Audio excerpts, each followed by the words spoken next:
Assalamualaikum warahmatullahi wabarakatuh. Pada kesempatan kali ini, kami dari kelompok 7 akan mempresentasikan hasil diskusi kami, yaitu tentang peranan guru dalam pengembangan kurikulum. Nah, jadi pada materi kali ini, apa saja yang akan kami bahas? Yang pertama bisa dilihat, kami akan membahas tentang pengertian kurikulum secara singkat. Kemudian yang kedua, kami juga akan membahas tentang kegiatan guru dalam merencanakan kurikulum. Kemudian yang ketiga, kegiatan guru dalam melaksanakan kurikulum. Dan yang keempat adalah kegiatan guru dalam menilai kurikulum. Nah, langsung saja kita menuju ke pembahasan yang pertama, yaitu tentang kurikulum. Nah, jadi untuk kurikulum, kita mungkin sebagian sudah tahu apa itu kurikulum. Nah, di sini kami akan mengulang kembali. Jadi, kurikulum banyak sekali definisi menurut para ahli tentang kurikulum, tapi di sini kami mengambil dua definisi. Yang pertama, menurut Muhaimin.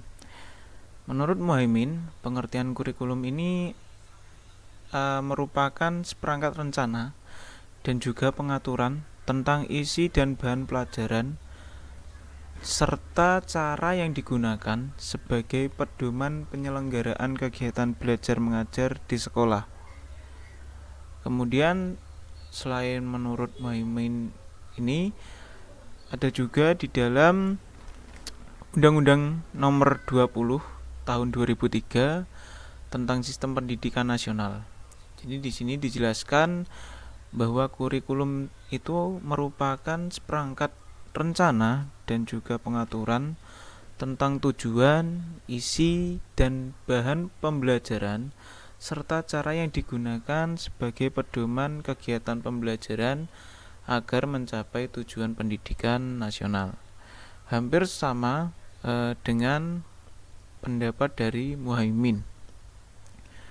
Kemudian secara luas, kalau kita tahu bahwa kurikulum merupakan segala kegiatan yang dirancang oleh lembaga pendidikan untuk disajikan atau untuk ditampilkan kepada peserta didik guna mencapai tujuan pendidikan tersebut. Oke, langsung yang kedua. Yang kedua, kita akan membahas tentang kegiatan guru merencanakan kurikulum. Jadi, apa saja kegiatan guru yang dilakukan dalam merencanakan kurikulum? Oke, langsung saja. Yang pertama, langkah pertama tentunya adalah menentukan tujuan yang ingin dicapai setelah pelaksanaan proses belajar mengajar berlangsung. Jadi guru tentu harus menentukan tujuan apa saja yang ingin dicapai setelah pelaksanaan proses belajar mengajar berlangsung nantinya. Itu yang langkah pertama. Kemudian untuk langkah keduanya, menetapkan bahan pelajaran. Jadi setelah guru menentukan tujuan apa yang ingin dicapai nanti, guru harus menetapkan bahan pelajarannya. Jadi guru harus menetapkan bahan pelajaran apa saja yang akan diterapkan nanti. Kemudian yang terakhir, yaitu langkah ketiga, dalam merencanakan evaluasi atau penilaian pengajaran. Tentunya setelah menetapkan bahan pelajarannya nanti, guru juga harus merencanakan evaluasi atau penilaian apa saja yang akan digunakan dalam pengajarannya. Kemudian yang ketiga, yaitu tentang kegiatan guru melaksanakan kurikulum. Jadi kegiatan apa saja yang dilaksanakan guru dalam melaksanakan kurikulumnya.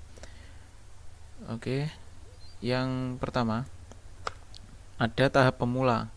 Jadi di tahap pemula menyiapkan anak dan kondisi belajar yang dapat memudahkannya menerima pelajaran. Jadi guru itu harus menyiapkan peserta didiknya terlebih dahulu dan juga mengkondisikan belajarnya seperti apa yang nyaman, yang enak, yang nantinya dapat memudahkan peserta didiknya itu menerima materi pelajarannya. Kemudian ada tahap pengajaran. Jadi di tahap ini menjelaskan pada siswa tujuan pengajaran yang harus dicapai, menuliskan pokok materi yang akan dibahas, dan membahas pokok materi yang telah dituliskan. Jadi guru di tahap ini itu menjelaskan kepada peserta didiknya tujuan apa saja yang harus dicapai oleh peserta didik. Kemudian guru juga harus menuliskan apa saja pokok-pokok materi yang nantinya akan dibahas. Nah, setelah ditulis, maka guru harus membahas pokok-pokok materi tersebut sesuai yang telah dituliskan tadi. Dan yang terakhir, ada tahap evaluasi atau tahap penilaian atau bisa disebut tahap tindak lanjut juga. Jadi di sini mengetahui tingkat keberhasilan dari tahapan kedua. Nah, apabila guru sudah melakukan tahap yang kedua tadi, tahap pengajaran, maka guru harus mengetahui tingkat keberhasilannya bagaimana.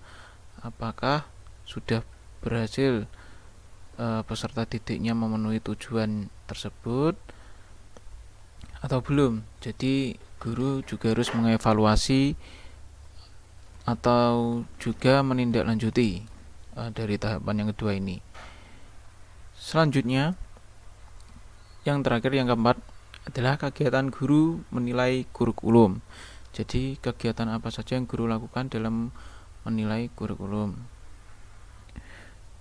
Nah, di sini di kegiatan guru menilai kurikulum, guru itu harus melakukan evaluasi kurikulum tersebut secara terus-menerus dan menyeluruh.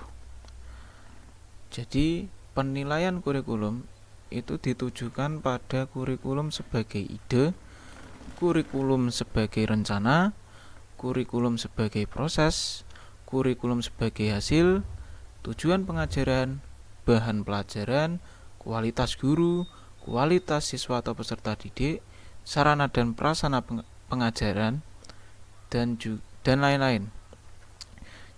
Jadi di dalam menilai kurikulum, guru harus melakukan ini, melakukan evaluasi kurikulumnya secara terus-menerus dan menyeluruh.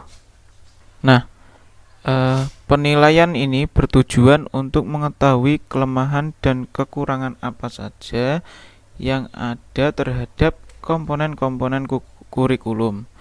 Nah, hasil dari penilaian ini nantinya dapat digunakan sebagai bahan masukan untuk melakukan perbaikan dan penyempurnaan terhadap kurikulum yang akan berlaku. Jadi, seperti itu hasil presentasi dari kelompok kami. Apabila ada kurang dan lebihnya kami mohon maaf. Billahi taufik wal hidayah. Wassalamualaikum warahmatullahi wabarakatuh.